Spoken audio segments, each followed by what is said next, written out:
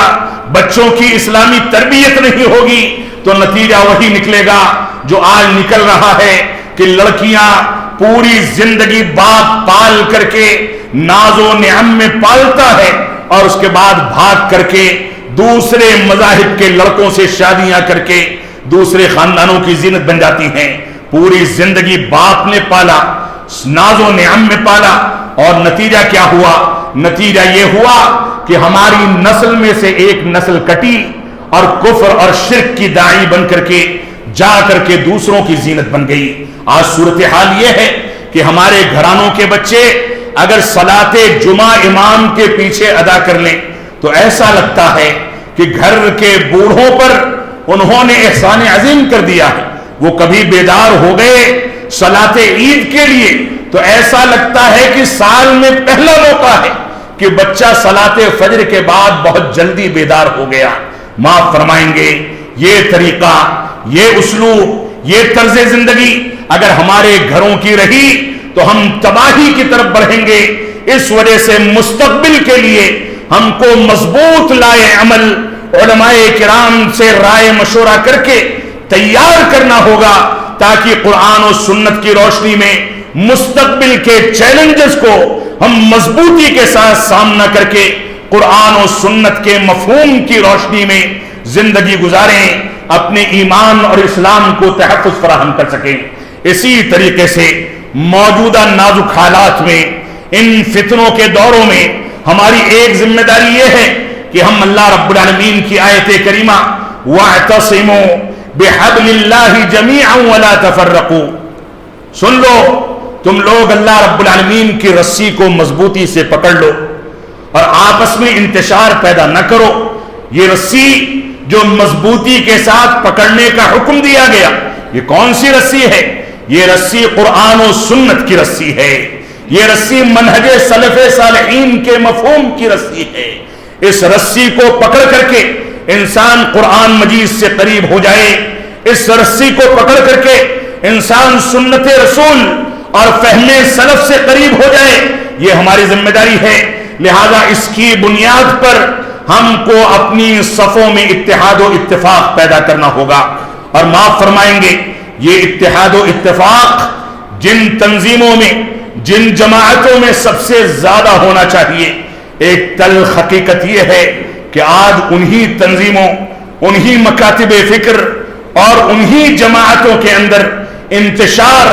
اور جوڑ توڑ سب سے زیادہ نظر آتا ہے۔ اس وجہ سے موجودہ پرفتن دور میں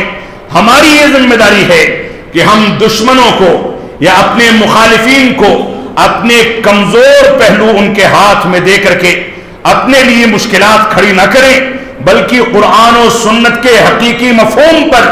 اتحاد پیدا کریں۔ اللہ رب العالمین نے فرمایا وَاعْتَصِمُوا بِحَبْلِ اللَّهِ جَمِيعًا وَلَا تَفَرَّقُوا، اے لوگو اللہ کی رسی کو سب مل کر کے تھام لو اور انتشار پیدا نہ کرو۔ اور اسی طریقے سے اللہ رب العالمین کا فرمان ہے وَلَا تَنَازَعُوا فَتَفْشَلُوا وَتَذْهَبَ رِيحُكُمْ، سن لو تم لوگ آپس میں انتشار پیدا نہ کرو، لڑائی جھگڑے نہ کرو، اور اگر تم نے لڑائی جھگڑے اور انتشار اور گروہ بندیاں اختیار کر لی تو ایسی صورت میں تمہاری ہوا اکھڑ جائے گی، ہمت جواب دے دے گی اور تم دشمنوں کے نوالے بن کر کے تباہ و برباد ہو جاؤ گے۔ اللہ کے نبی صلی اللہ علیہ وسلم نے اسی چیز کی پیشین گوئی فرمائی تھی، یوشک الامم ان تداعى علیکم کما تداعى الاکلۃ الی قصعتها، ان قریب تمہارے اوپر ساری قومیں ویسے ہی پل پڑیں گی جیسے بھوکے کھانے کے کٹورے اور کھانے کی پلیٹ پر ٹوٹ پڑتے ہیں۔ صحابہ کرام نے پوچھا کیا ہم کم تعداد میں ہوں گے؟ تو اللہ کے نبی صلی اللہ علیہ وسلم نے فرمایا کہ نہیں، بل انتم غثاء کا غثاء السیل، تم سمندر میں اور سیلاب میں اٹھنے والے خش و خاشاک کے طریقے سے ہر جگہ نظر آؤ گے، لیکن اللہ رب العالمین تمہارے دشمنوں کے دلوں سے تمہارے ڈر کو اور خوف اور ہیبت کو نکال دے گا۔ صحابہ کرام نے پوچھا وَمَا الْوَهْنُ یا رسول اللہ، اے اللہ کے نبی صلی اللہ علیہ وسلم یہ وہن کیا ہے؟ تو آپ نے فرمایا حب الدنیا و کراہیت الموت، دنیا سے لو لگا لینا، دنیا میں مگن ہو جانا، دنیا کی رنگینیوں کے پیچھے دوڑنا، دنیا کے پیچھے بھاگنا، حلال و حرام کی تمیز کو چھوڑ دینا، دنیا کی رنگینیوں میں جب پڑ جاؤ تو دین اسلام سے دوری اختیار کر لینا، یہ دنیا سے لو لگانا اور دنیا سے محبت کرنا ہے۔ اور موت سے انسان ڈرنے لگے گا۔ انسان دنیا سے جتنا قریب ہوتا ہے موت سے اتنا گھبراتا ہے۔ اور ایک سچا مسلمان دنیا کے اندر ایسے زندگی گزارتا ہے کہ صبح ہو جائے تو شام کا انتظار نہیں کرتا،